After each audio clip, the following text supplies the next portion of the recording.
여러분 지난 한 주간 평강하셨습니까? 저도 여러분이 정말 평강하기를 원합니다. 하나님께서 교회를 이끌어 나가시면서 집중적인 회개 기도의 기간을 허락하실 때가 있고요. 방향을 전환하실 때가 있습니다.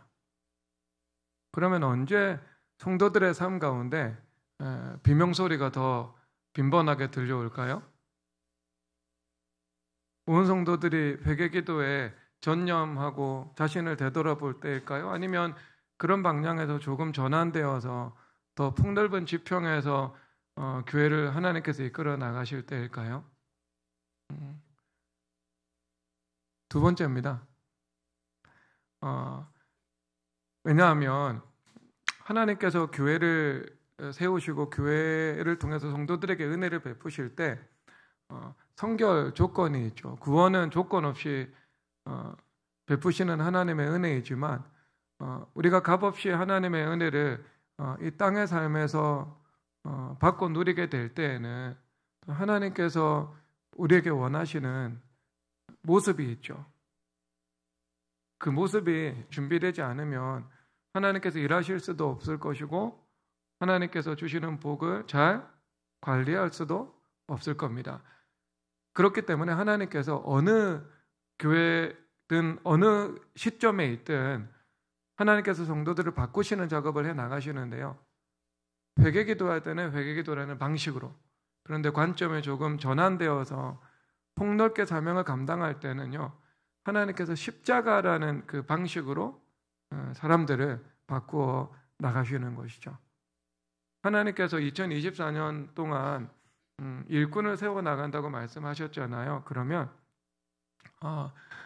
모든 성도들에게 그런 것은 아니지만 굉장히 부분적으로 일어난 일이지만 교회 안에 연단 소리, 시험의 비명 소리는 들려오지 않겠습니까? 자, 그것은 반드시 있을 수밖에 없는 일입니다. 자, 그러면 우리는 어떻게 해야 될까요? 잠언 3장 17절에서 이렇게 말씀하시는데요. 그 길은 즐거운 길이요 그의 지름길은 다 평강이니라 말씀하십니다. 이것은 지혜의 길에 대해서 말씀을 하고 계시거든요. 저는 지혜를 다양한 각도에서 정의 내릴 수 있지만 오늘 말씀의 관점에서는 이렇게 정의 내리고자 합니다. 하나의 경험과 하나의 사실을 통해서 나머지 전체의 영역으로 우리의 인식과 지평을 확장해 나갈 수 있는 믿음의 지혜다, 이렇게 설명을 합니다. 설교를 다 듣고 나면 무슨 말인지 잘 이해가 될 겁니다. 행동심리학에서 유명한 실험이 있죠. 파블로프의 개 실험입니다. 종을 치고 개에게 먹이를 줍니다. 이 일을 한 일주일에서 2주 정도 반복하죠. 그러면 그 개가 종을 치면 밥이 나오는구나, 이것이 학습이 됩니다. 그러면 다음에 먹이를 주지 않아도요, 종소리가 울리면 입에서 침을 흘리게 되는 거죠. 이것을 우리가 어떻게 말하는가? 컨디셔닝이라고 말을 하거든요. 환경적인 조건화다라고 말을 하고 있습니다. 그래서 특정 조건을 구성해서 사람들의 행동을 바꿔나가는 것을 표현하는 심리학적인 언어이죠. 여러분, 이것은 성경적인 관점에서 그릇되다고 생각하십니까? 아니면 옳다고 생각하십니까? 성경의 관점에서는요, 부분적으로 합치되는 방면이 있고요. 하지만 그것이 가지고 있는 본질적인 한계성과 위험성까지도 가지고 있습니다. 예를 들어서 어떤 자녀가 유튜브에 중독이 되어 있습니다. 그러면 그 유튜브 중독을 치유하기 위해서 이 부정적 이 환경의 조성을 할 수도 있겠지요. 유튜브를 볼 때 부모가 회초리를 들고 징계하는 방법이 있을 수 있습니다. 그러면 이것이 이 부정적 조건이 형성되죠. 왜? 유튜브를 보면 징계당할 수 있다라는 조건이 형성되니까요. 그 외에도 뭐 심리학적으로 치유 도구를 활용한다면 유튜브를 보게 하고 그것을 볼 때마다 생선 비린내가 나게 합니다. 그러면 머릿속에서 유튜브 그리고 케이팝 듣는 거 하면 그 썩은 그 악취라는 그 연상 효과가 일어나겠죠. 그래서 이것이 부정적 강화제의 작용을 해서 유튜브 중독을 끊어내는데 일부분 도움을 줄 수 있다라고 말을 하고 있습니다. 이것은 하나님께서 우리를 어떤 존재로 만드셨기 때문에 우리를 학습 능력을 가지고 무언가 배울 수 있는 존재로 만드셨기 때문에 나타나는 현상입니다. 하나님께서 인간의 이런 면을 활용하고 있는 것을 우리는 성경을 통해서 알 수 있습니다. 대표적으로 자녀교육에 관한 것이죠. 잠언 20장 30절에서 이렇게 말씀하시는데요. 상하게 때리는 것이 악을 없이 하나니 매는 사람 속에 깊이 들어가느니라 말씀하고 있습니다. 이 말씀은 우리 자녀들에게 훈육이 필요함을 말씀하고 있죠. 초등학생 이하의 자녀들에게는 회초리를 들어야 하고 중학생 이상의 자녀에게는 회초리를 들지는 않는다 할지라도 정말 특별한 상황이 아닌 이상 때로는 부드러운 훈육으로 때로는 부모의 엄한 징계로 자녀들에게 깊이 무엇이 선이고 무엇이 악인지에 대해서 각인시킬 필요가 있다고 말씀을 하고 있죠. 그래서 삐뽀삐뽀 119의 저자인 그 소아과 의사 선생님께서 대한민국에서 한참 센세이션을 일으키고 있는 하나의 육아법에 대해서 전 국민을 가스라이팅하고 있다라고 말하더라고요. 그래서 그분의 인터뷰 내용이 무엇인가? 자녀들 훈육해야 된다는 겁니다. 선과 악에 대해서 가르치고 그리고 권위가 있다는 것들을 바로 인식을 시켜야 이 자녀들이 건강하게 자라날 수 있다라는 것을 말씀하고 있더라고요. 지극히도 그분의 견해는요 100% 성경적인 견해였습니다. 그런데 그분이 비판하고 있는 사람은 역시 성경과 반하는 이 관점을 가지고 있더라고요.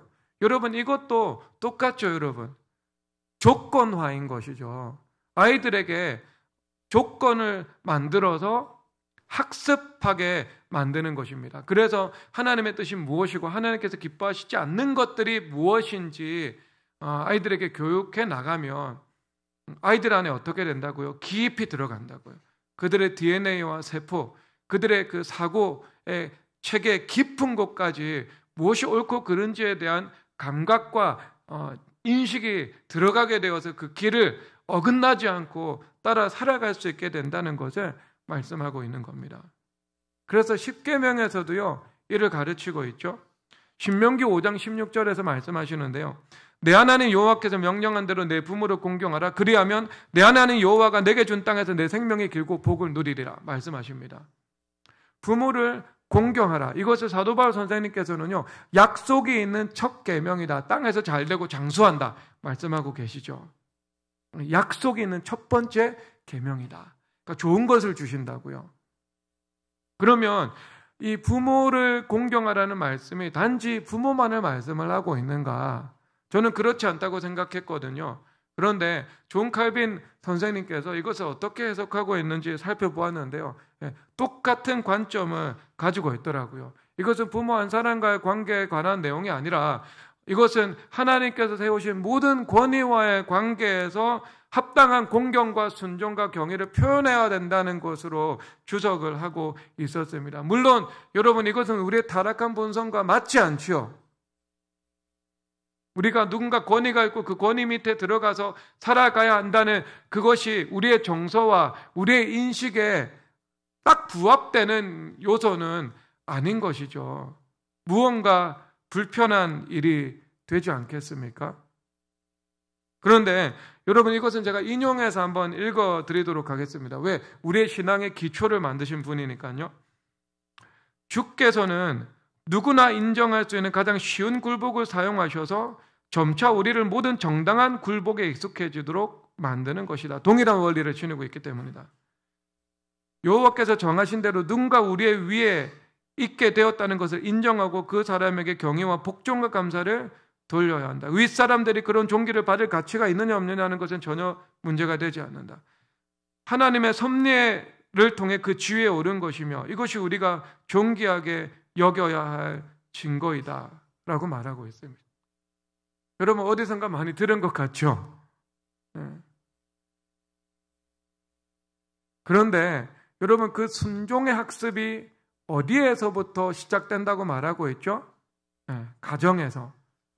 가장 우리가 우리의 본성에 반하지 않고 타락한 본성에 그리고 가장 부드럽게 받아들여질 수 있는 가족관계 안에서 부모에게 순종하는 것을 통해서 나머지 모든 하나님께서 세우신 질서와 권위 속에서 순종하는 태도가 학습된다라는 것들을 말하고 있는 거죠. 그러면 여러분 이것이 율법의 힘이지 않겠습니까? 가정에서부터 배우고요. 가정에서 배우고 교회에서 배우는 겁니다. 그리고 가정에서 배우지 못했다면 교회에서부터 배워서 다시 그것이 가정으로 돌아가서 이 말씀이 이루어지고 하나님께서 세상에서 허락하시는 모든 관계 가운데 이 제5계명을 범하지 않고 순종하는 삶을 살아갈 수 있게 되는 것이죠. 그러면 어떻게 된다고요? 하나님께서 이 땅에서 잘되고 장수하도록 허락하신다는 겁니다. 단지 우리가 오래 사는 것이 아니라 이 땅에서 축복된 삶을 누린다는 것을 의미하고 있습니다. 그래서 여러분 가정에서 자녀를 순종하는 자녀로 훈육하는 거죠. 거역했을 때 징계하고 순종했을 때 적절한 칭계와 보상을 자녀들에게 하면서 이 아이들에게 조건화가 이루어지는 거죠. 순종하는 것이 복이 있다는 것을. 그래서 그런 자녀들이 학교 나가서 순종하면서 살아가고 또 교회에서 당연히 응당 하나님께서 세우신 권위 앞에 순종하는 것들을 배워야 한다는 것을 말씀해 주고 있는 겁니다. 우리 교회 학생들은 그래서 잘 순종하는 것 같습니다. 나중 자매는요, 수업 시간에 늘 제일 앞자리에 앉는데요. 교수님이요, 말씀하십니다. 근데 그 말씀이 은혜롭잖아요. 그러면 무의식적으로 아멘! 이렇게 나오는데요. 100명 모인 강의실에서 큰 소리로 아멘 했다가 수치를 당했다고 하더라고요. 예보미한테 제가 물어봤어요. 예보마 너는 수업에 앞자리 앉냐 뒷자리 앉냐? 앞자리 앉는데요. 수업에 따라 조금 다르지만 선생님 강의할 때 아멘 한 적 있냐 없냐? 자주 있대요. 종종 있대요. 선생님께 사랑받지 않겠어요? 아니 교수님께 인정받더라고요. 교수님께서 길도 열어주시고 교수님께서 장학금도 주시고 교수님께서 더 중요한 프로젝트 할 수 있도록 맡겨주시고 하더라고요. 근데 이것이 교회에서 권위와의 관계에서 순종하는 것을 학습했기 때문에요.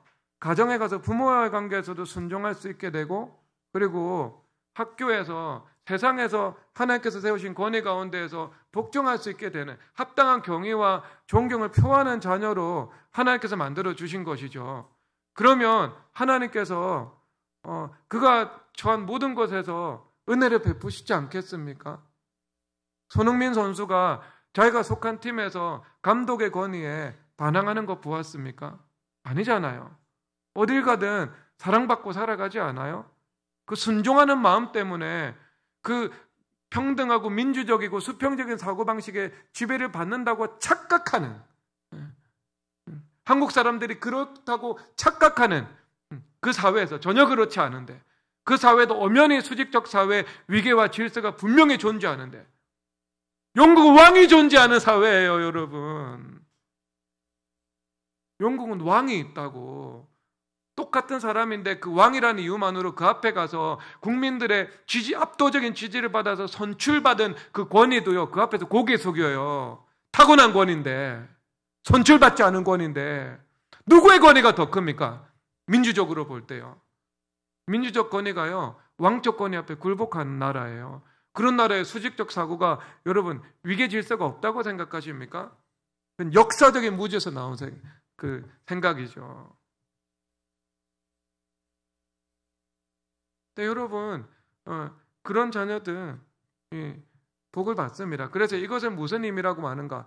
율법, 환경적 조건을 통해서 사람들의 행동을 바꾸는 것, 이것을 무슨 힘이라고 해요? 은혜의 힘이라고 합니까? 아니면은 율법의 힘이라고 합니까?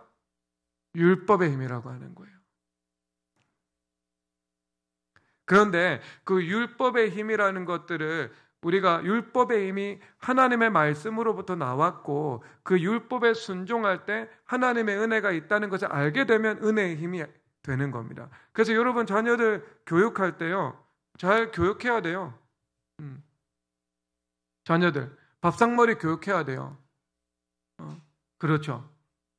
밥 먹을 때 비싼 음식 시키면 됩니까? 안 됩니까? 여러분 자녀 누가 밥 사줄 때 어떻게 해야 돼요? 교육해야 돼요. 중간 이하의 음식을 선택하라고. 그리고 또 좋은 거 먹으라고 하면 맥시멈 중간 정도 선택하라고. 자녀한테 교육해야 돼요. 꼭 거기서 먹어야 되는 거 아니거든요. 그런데 여러분 밥상머리 교육 안 하고요, 다른 사람 밥 사준다고 해가지고요, 탕수육 2개 시키고 초고가 요리를 시키고, 여러분 그거 나중에 미움받아요. 여러분 자녀 그런 거 하면 공동체 가가지고 어디를. 그게 어디서부터 이루어져야 돼요? 가정 밥상머리 교육부터 그게 이루어져야 된다니까요. 그런데 여러분들이 기도하는 사람이잖아요. 그러면 여러분 안에 뭐가 있어요? 하나님께서 주신 말의 권능이 있잖아요. 성령 하나님의 능력. 그것이 있는 것으로 알고 자녀들에게 밥상머리 교육을 하면은요, 이것이 단지 율법의 힘이 되지 않고요, 하나님의 은혜가 그 안에 흘러가서 성령 하나님의 감화력으로 아이들을 가르치시는 거, 그것을 믿고 가르치는 거예요. 자녀들에게 기회가 주어질 때마다. 그런데 여러분 은혜가 없는 세상 사람도요, 이런 자기의 경험과 지식을 통해서 만물의 이치를 깨닫고 자녀들을 이러한 훈계와 법도로 양육하잖아요. 그러면 그 삐뽀삐뽀 119 저자가 교육하는 것처럼 자녀들을 잘 교육해서 열매가 맺어질 수 있습니다. 그대로 하면은요. 왜? 이것은 하나님의 말씀과 부합하는 그 원리대로 이끌어 나가는 것이니까요. 자, 그러면 여러분 이것이 환경적인 조건화인데요, 하나님께서 이스라엘 백성들을 인도하실 때도 환경적 조건화라는 것들을 통해 가지고 백성들을 가르치시죠. 그래서 대표적으로 그 환경의 제약 조건이 나타나고 있는 위치가 어디예요? 광야잖아요. 그런데 그 광야 가운데서 하나님께서 먼저 하나님의 사랑과 선하심, 그리고 하나님의 그 권능이 얼마나 풍성한지를 먼저 보여주셨어요. 그래서 하나님께서 이스라엘 백성들을요, 시내산 언약 체결 전까지는요, 하나님께서 징계하거나 연단한 적이 없으세요. 시내산 언약 전까지는요, 백성들이 불평하거든요. 불평하는 것 가지고요, 한 번도 책임을 묻지 않으십니다. 홍해 앞에서 불평해요. 하나님께서 책임 묻지 않으시고요, 홍해를 갈라지게 하는 기적을 보이십니다. 그래서 그 큰 권능을 보고요, 백성들은 무사히 지나가고 애굽의 병거와 마병은 그 자리에서 수장되는 그 역사적인 대사건을, 우주적인 사건을 그들이 목도하게 만드는 것이죠. 그래서 하늘에서 배고프다 그러면 만나를 내려주셔서 먹게 하시고요, 주님께서. 물이 없다고 불평하면은요, 주님께서 물을 주세요. 물샘 열둘로 인도하셔서. 그런데 시내산에서 언약을 딱 체결하십니다. 그리고 법적 공의가 백성들을 지배해요. 하나님의 말씀에 순종할 때는 하나님께서 복을 주시고, 하나님의 말씀에 거역할 때는 그에 합당한 징계가 임한다는 언약을 체결합니다. 그게 율법의 옛 언약인 것이죠. 그런데 그 언약을 체결한 다음에 이 백성들이 하나님의 적절한 은혜의 수단을 활용하면서 죄가 있어도 죄사함의 은혜를 누리고, 그리고 내가 내 안에 어떤 육체적인 경량성이 율법주로 드러난다 할지라도 그것을 십자가 죄사함의 은혜 앞에 가져가고 하나님의 은혜를 구하며 살아갔다면 그들도 하나님의 은혜를 얼마든지 풍성히 누릴 수 있었을 것입니다. 구약의 믿음의 선배들처럼요.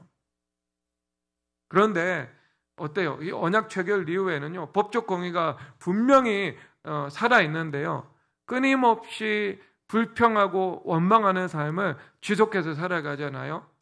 그러면 그러한 불평과 원망이 있을 때 어때요? 하나님께서 징계하십니까? 징계하지 않으십니까? 하나님께서 예외 없이 찾아오셔서 징계하시는 거죠.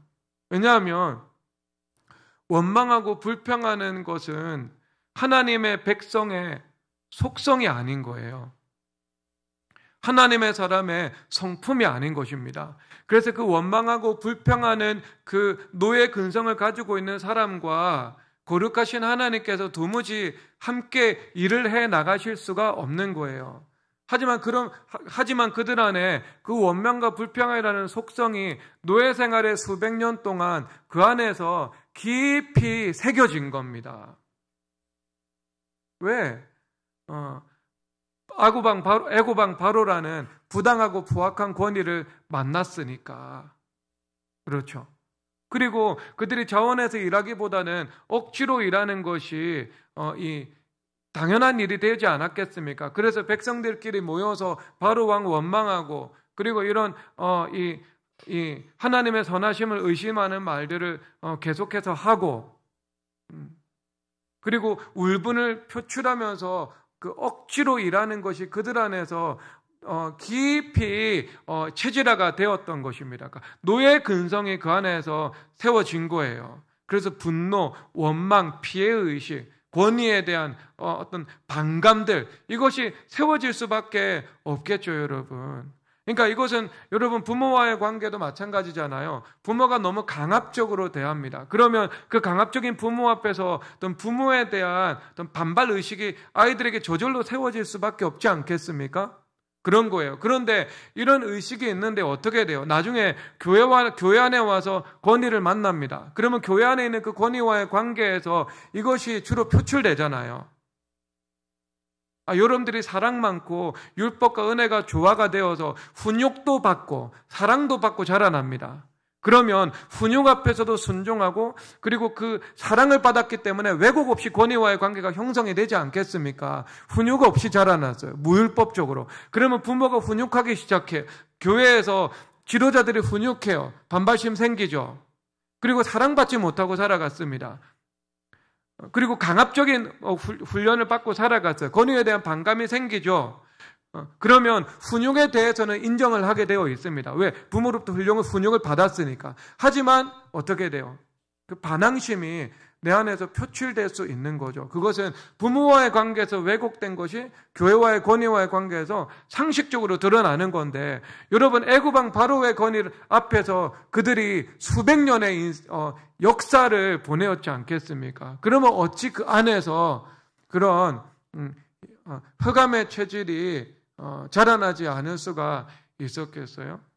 이것은 하나님의 존귀한 백성의 성품과도 맞지 않죠. 하나님의 백성은 왕이면서 제사장이면서 그리고 자유인이면서 그리고 종이잖아요.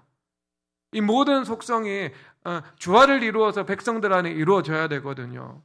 그러면 요서와 갈렙 같은 사람들이 아니고서는 대부분 노예 근성에 아주 찌들어 있었다라고 봐야 됩니다. 요서와 갈렙은요 좀 달랐던 것 같아요. 왜냐하면 에베소서에서 종들을 향해서 말하고 있잖아요. 너희들이 상전을 주님을 섬기는 것처럼 섬기라. 그럴 때 주님께서 받으시는 상이 된다. 주님께서 상을 주시고 인정해 주신다. 아마 제 생각에는 그렇습니다. 요호수아와 갈렙은요 모여서 불평하지 않았던 것 같아요.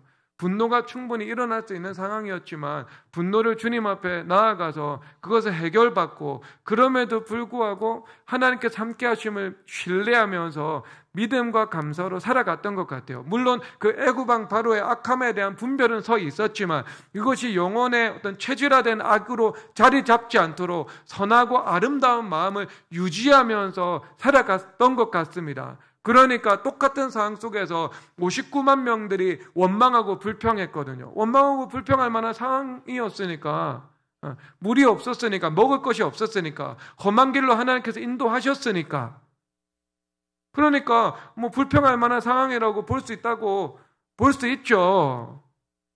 그런데 그런 상황 속에서 여호수아와 갈렙은요 불평했다는 구절이 없어요. 하나님의 인정을 받게 되는 것이죠. 그들 안에는요 노예 근성이 없었던 겁니다. 처음부터 정말 좋은 성품을 가지고 있었던 거예요. 근데 하나님께서 이것을 고쳐야 되니까 어떻게 하세요? 드러나게 하시고요. 그리고 그 드러날 때마다 주님께서 이 회초리로 때리시는 거예요. 그래서 아이들의 마음에 매가 깊이 파고든다고 말씀하시는 것처럼 그 징계와 연단을 통해서 깊이 파고 들어가는 그 역사가 그 안에서 나타난 거예요. 그 안에서 나타난 거. 그렇죠. 그런데 여러분, 여기서 우리가 기억해야 되는 건 뭐냐면요. 하나님께서 우리를 광야로 이스라엘 백성들처럼 인도해 나가실 때가 있거든요. 그러면 우리를 주님께서 조금 강하게 다루십니다. 예전에 나를 사랑하시고 나에게 부족함에도 불구하고 계속해서 은혜를 베푸셨던 하나님은 과연 어디 계신가라는 생각이 드실 정도로 나를 혹독하게 다루시고 또 나를 강하게 다루시면서 나를 연단하시고 시험하는 것을 경험할 수 있거든요. 그렇죠. 요셉이 17살까지 아버지로부터 편애를 받고 자라났잖아요. 채색 옷 입고. 그리고 꿈을 꾸면 하늘의 해와 달과 별들이 자기한테 인사하게 고개를 숙인다는 것을 보았잖아요. 그러면서 나는 하나님 특별한 사랑받고 있네. 여러분 그런 생각하지 않았겠어요? 그런데 지금 노예로 팔려갔어요. 그리고 거기서 모함받아요. 감옥까지 가요. 그런 생각하지 않았겠어요? 하나님께 나를 왜 이렇게 강하게 다루시지? 같은 하나님이신데? 그런 생각이 들 수도 있겠죠, 여러분. 충분히. 저도 어떤 연단의 시간을 통과할 때는요, 주님께서 이런 작은 죄에 대해서도 크게 반응하시네. 주님께서 이 과거의 오랜 시절에 전복했던 그 죄에 대해서도 들춰내어서 하나님께서 이것을 풀어내고 회개하기를 원하시네. 수십 년 전의 죄인데도 그것을 느끼게 되더라고요. 여러분 그런 때가 있습니다. 하나님의 백성들, 믿음의 선조들 가운데 있었는데 왜 여러분들에게 그런 시간이 없겠습니까? 있을 수 있죠. 학습하시는 시간이죠. 하나님의 뜻대로 살아가기 위한, 저러나 오르나 치우치지 아니하기 위한. 그런데 여러분 하나님의 은혜가 더 크다는 것을 기억하셔야 됩니다. 출애굽기 20장 5절에서 6절 가도록 하겠습니다. 20장 5절에서 6절 다 함께 읽겠습니다. 시작. 그것들에게 절하지 말며 그것들을 섬기지 말라. 나 내 하나님 여호와는 질투하는 하나님인즉 나를 미워하는 자의 죄를 갚되 아버지로부터 아들에게로 3,4대까지 이르게 하거니와 나를 사랑하고 내 계명을 지키는 자에게는 1,000대까지 은혜를 베푸느니라. 아멘. 여러분 징계는 3,4대죠. 하나님의 은혜는 1,000대입니다. 징계보다 하나님의 은혜가 더 커요. 고난보다 더 큰 영광이 주어집니다. 그러니까 여러분들에게 주신 시험이나 연단이나 징계가 3, 4의 수준으로 옵니다. 그러면 그것을 통해서 여러분들에게 베푸시는 하나님의 은혜는요, 어느 수준으로? 1,000의 수준으로 오는 거죠. 근데 성경에서 1,000은 숫자 물리적인 1,000일까요? 아니면 그것보다 더 큰, 매우 많다 할까요? 여러분 물리적 1,000이면 큰일 납니다. 왜냐하면은 성경에서 14만 4천 그 요한계시록에 구원받는 12지파 나오잖아요. 신천지는요 그거 가지고 14만 4천 명만 구원받을 수 있대요. 신천지는. 근데 그것은 계시록의 수비학이라는 신학의 지식이 부족해서 그렇습니다. 이것은 이 시대의 신학이 아니고요. 어거스틴도 그런 방식으로 해석했고 교회사의 이 신학의 대가들도 그렇게 해석했고 지금도 모든 신학자들이 그렇게 해석을 하고 있습니다. 12 곱하기 12 곱하기 1,000이에요. 아시겠죠? 구약의 12지파와 신학의 12제자 대표죠. 그리고 곱하기 1,000이에요. 이 1,000은 뭐냐면 매우 많다. 사람이 헤아릴 수 없다. 이것을 의미하고 있습니다. 그러니까 기본 그 신학의 한 분과인데요. 지극히 세밀한 수비학이라는 게 있습니다. 이건 모르면 신학자가 아니에요. 신학교 가서 공부한 사람 아니라니까요. 그러니까 그분들이 신학교 안 가서 그런 거예요. 정통 신학을 배워보지 않아가지고요. 갑자기 2000년 이후에 나타난 어떤 이만이라는 사람이 그렇게 만든 것에 현혹되어 버린 거예요. 어리석은 사람들이죠. 그러니까 1,000이라는 게 뭡니까? 1,000은요 많다. 아시겠죠? 그게 기본 개념입니다. 그러면 하나님의 은혜는요, 1000입니까? 1000 이상입니까? 1000 이상이라고. 그러니까 하나님의 은혜가 언제나 더 크다는 것을 인식하시고 주님 앞에 감사가 안 나와도요, 그럴 때는 주님 앞에 감사함으로 나아가시기를 주님의 이름으로 축복합니다. 자, 그래서 지혜로운 사람은 어떤 사람인가 하는 문제인데요. 지혜로운 사람은요, 단번에 징계나 시험이나 연단이 있을 때 이것을 통해서 배우는 거죠. 아, 하나님께서 죄를 기뻐하지 않으시는구나. 하나님의 뜻을 따라 순종하는 삶을 원하시는구나 라는 것으로 나머지 전체로 그 인식의 지평이 확장되어 나아가야 하는 것을 말씀을 하고 있는 겁니다. 그러면 여러분 십계명에서 안식일 지키라 말씀하시고 부모 공경하라 말씀하시고 그 다음에 살인하지 말라, 간음하지 말라, 도둑질하지 말라 이렇게 말씀하고 계시잖아요. 그러면 도둑질하면 내 삶을 결국 도둑질 당할 뿐이라는 사실을 여러분들이 꼭 학습해서 배워야 되겠습니까? 아니잖아요. 여러분들이 도둑질을 했어. 다른 사람의 무언가를. 근데 그 도둑질을 하고 난 다음에 그 도둑질이 하나님 앞에 죄라는 것을 확실하게 깨달았어요.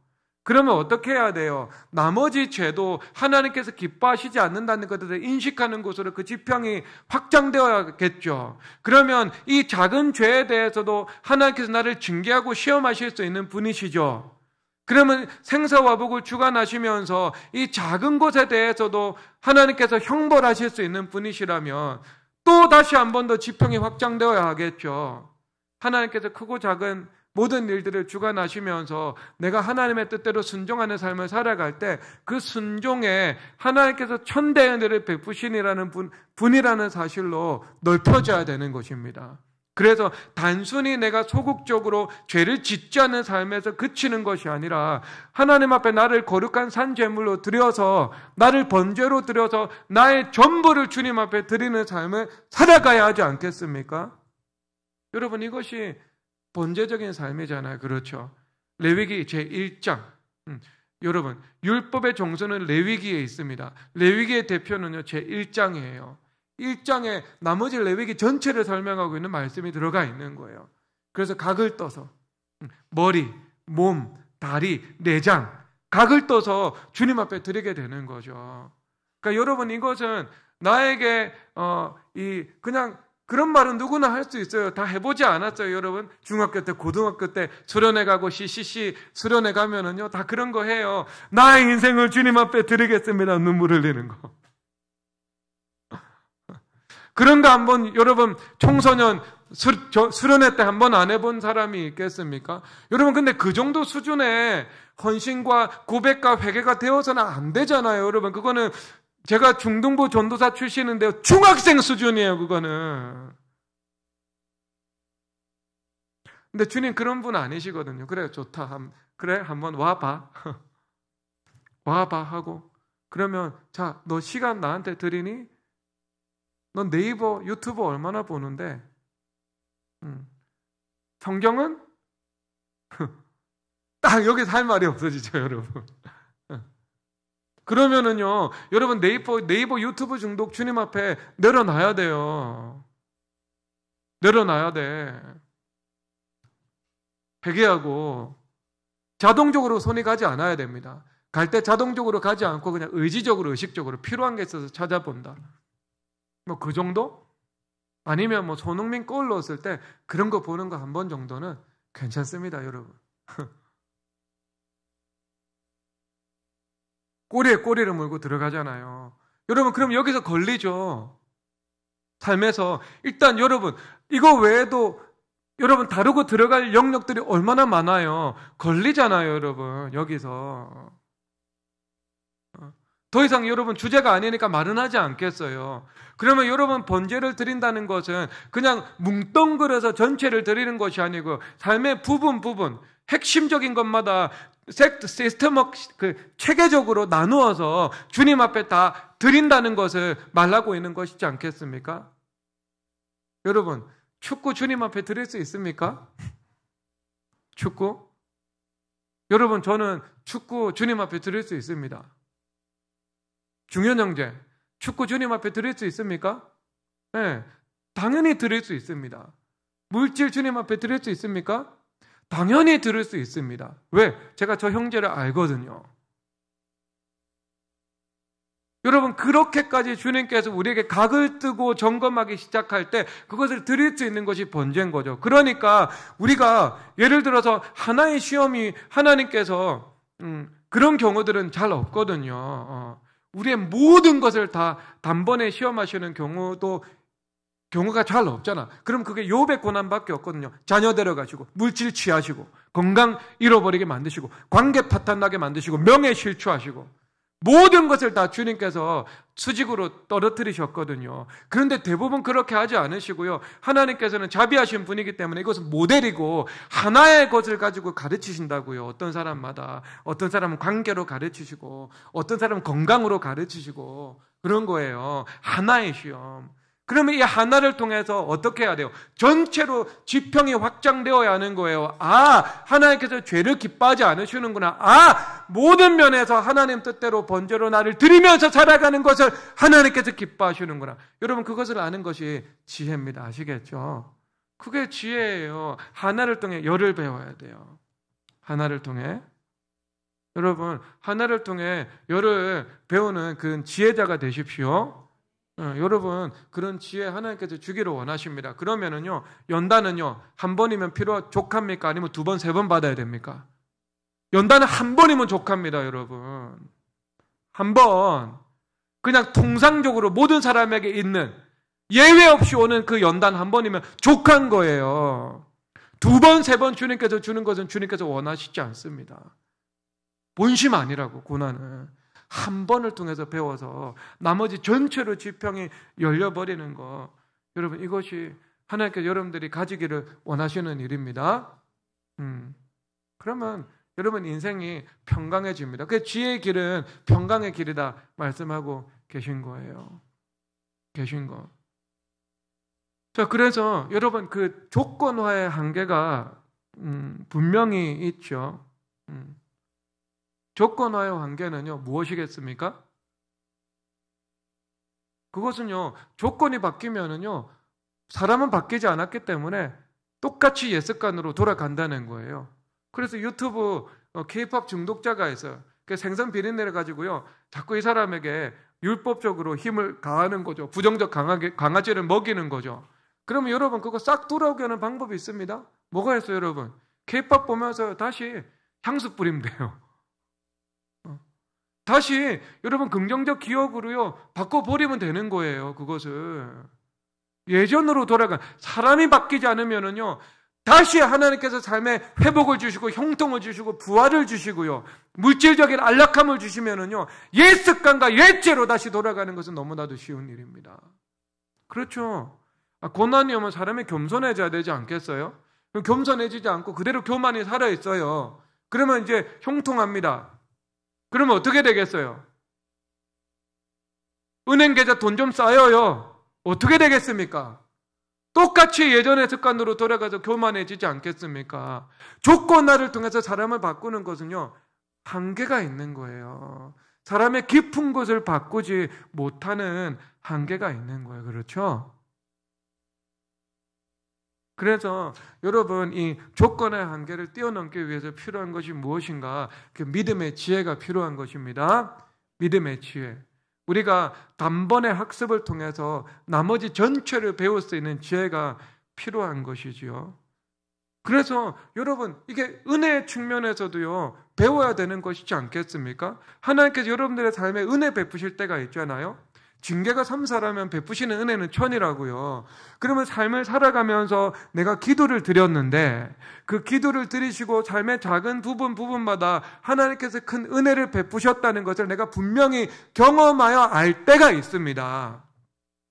그러면 그것을 통해서 무엇을 알아야 돼요? 하나님께서 축복하시는 것이 최고구나, 우리 삶에서. 그러면 내 삶의 나머지 모든 영역까지도 하나님께 축복을 받아야 되겠구나라고 생각하는 거예요. 그래서 그 다음 무엇을 행해 나가는 거예요? 주인 바꾸기를 향하는 거예요. 내가 여전히 주인인 것을 주님 앞에 내려놓고 예수 그리스도의 주되심의 은혜로 그 은혜가 임할 수 있는 곳으로 바꿔 나가는 겁니다. 그러면 내 삶의 어둠은 빛으로 취한되겠죠. 그리고 내 삶 번제라는 것이 무엇입니까? 단순히 주님 앞에 드릴 뿐만 아니라 하나님 앞에 그 삶의 각 영역마다 하나님 앞에 드리면서 하나님께서 축복하시기를 구하는 거 아니겠어요? 자녀를 주님 앞에 축복하기를 구하고. 그런데 그 자녀의 주인은 나야. 자녀를 우상 숭배하고 있어. 자녀를 너무 귀히 여겨. 자녀의 어쩌지 못해요. 그 자녀를.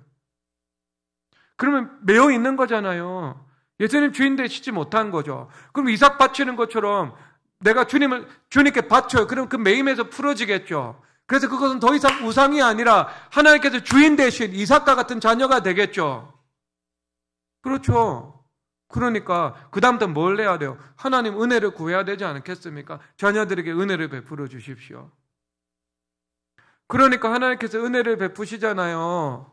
내 씨를 통해서 천하만 민의 복을 받을 것이라고, 대적의 성문을 차지할 것이라고 말씀해 주시잖아요. 자녀를 사랑하니까요, 하나님보다 더 자녀의 은혜를 못 베푸시잖아요, 주님께서. 그런데 하나님 이삭에게 복을 주시기를 원하잖아요. 그러면 아브라함이 이삭을 내려놔야 돼요.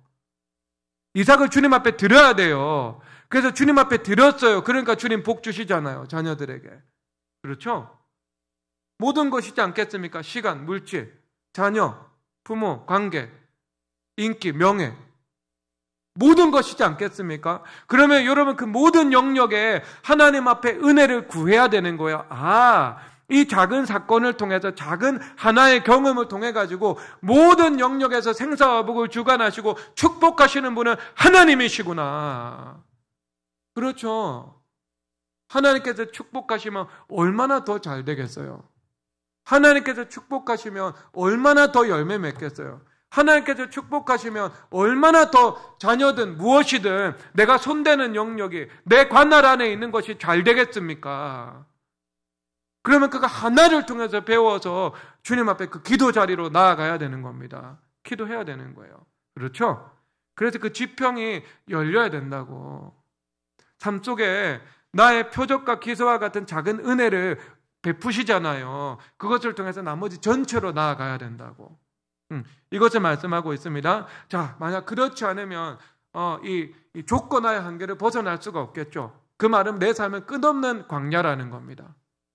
끝없는 광야에서 예수님의 뜻과 인생을 계속해서 배우고 가나안의 안식과 자유로 내 삶이 들어갈 수가 없게 되는 거죠. 가나안의 안식과 자유로 들어간 사람은 어떤 사람이에요?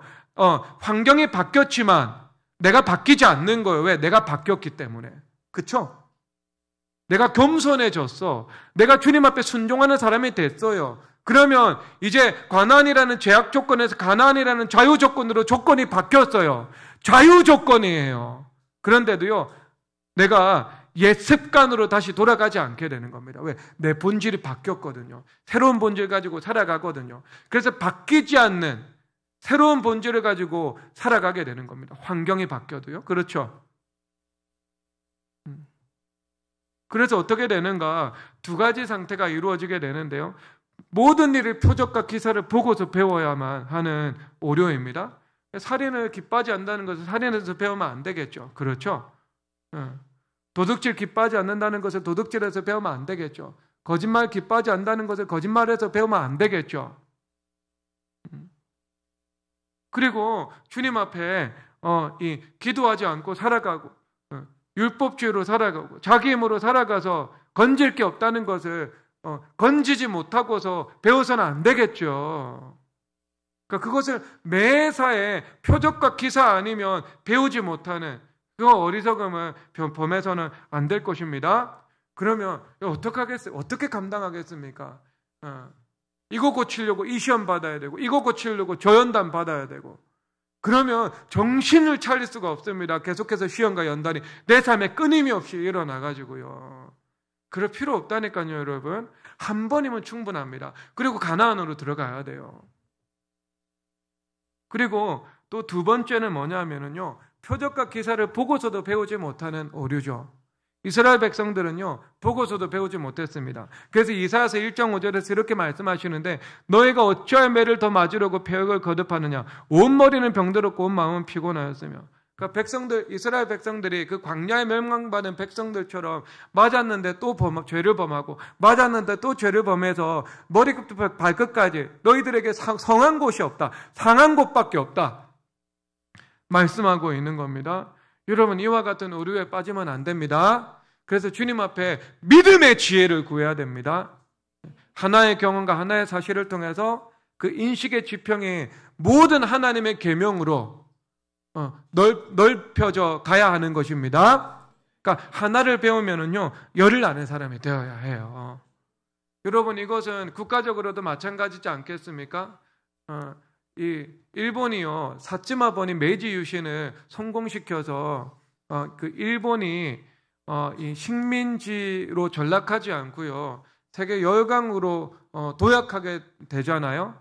근데 이 사츠마본이 원래 양의의 입장을 가지고 있었습니다. 외세를 배척하는 쇄국의 정치적인 스탠스를 취하고 있었거든요. 그러다가 그 영국 사람이 말을 타고 지나가는데요, 그 사스마의 사무라이들이 목을 베어버립니다. 그러면 여러분, 그 근대법, 그 국제법에 이 인식을 가지고 있었던 그 영국이, 그리고 그 언론의 자유도 있었잖아요. 이 일에 대해서 반드시 보복하지 않으면 그들의 상식에도 어긋나고, 그리고 그들의 국민 여론도 그 정치가는 이 지지를 잃어버릴 수밖에 없겠지요. 스탠스를 취할 수밖에 없습니다. 그래서 여러분, 영국이 이 반격을 하거든요. 그것을 사스의 전쟁이라고 합니다. 여러분, 영국이 박살났겠습니까? 사스마가 박살났겠습니까? 사스마가 초토화되거든요.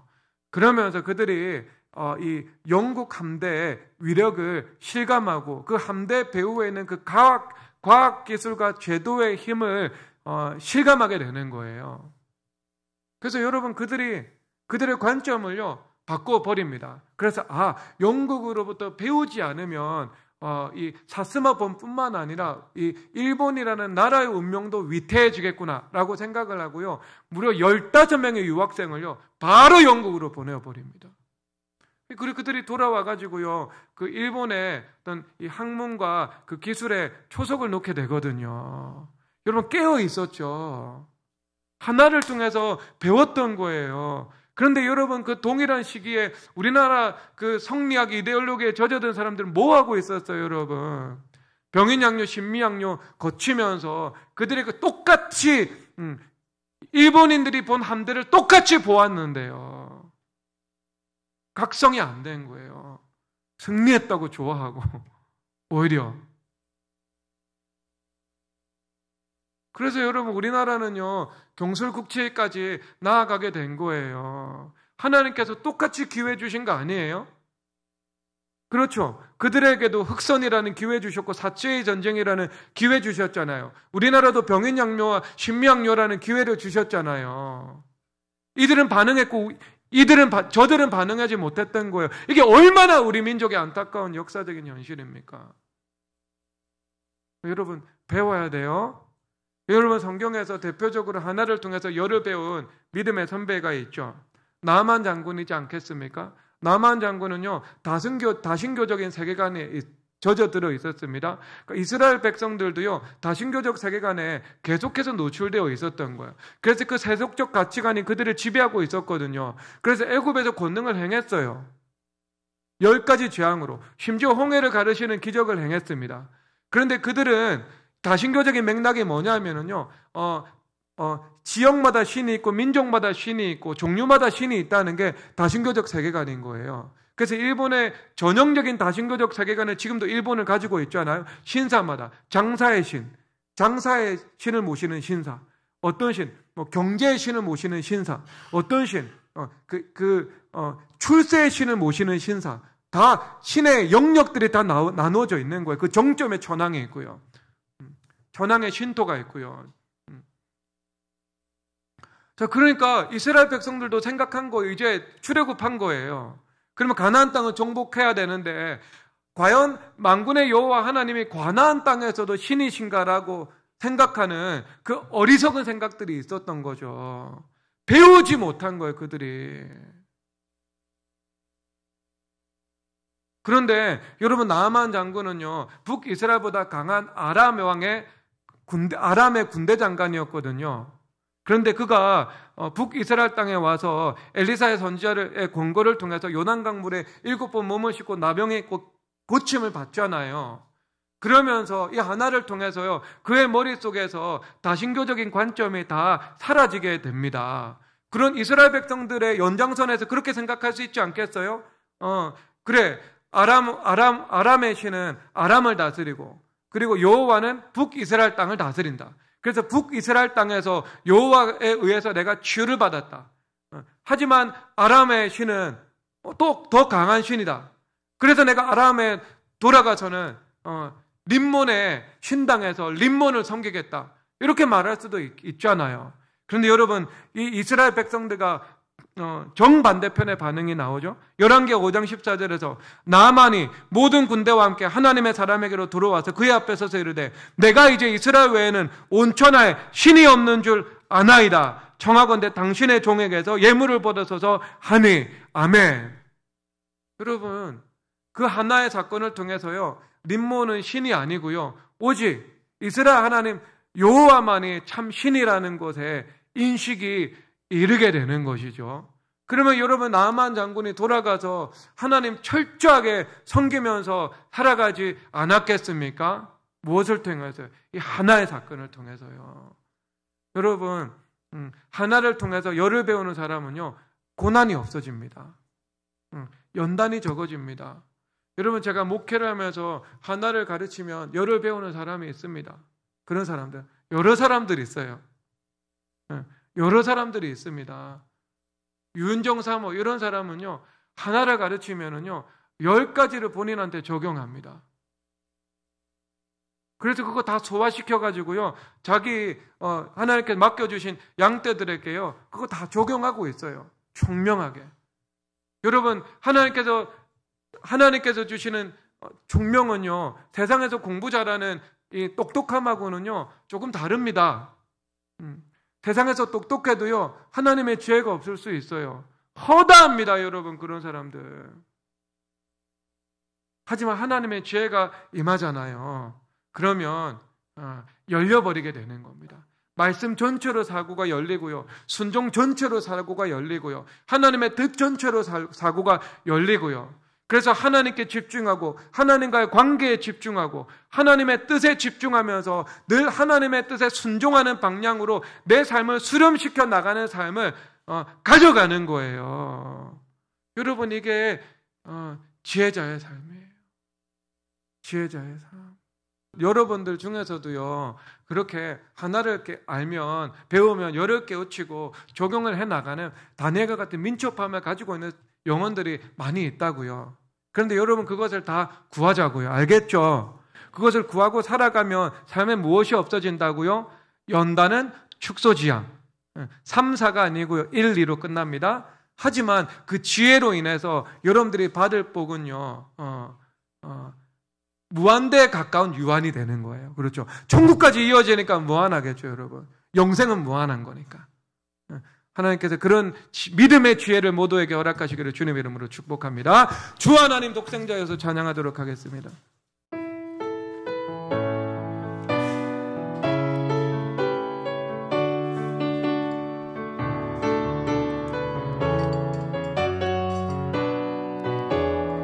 주 하나님 독생자여서, 주 하나님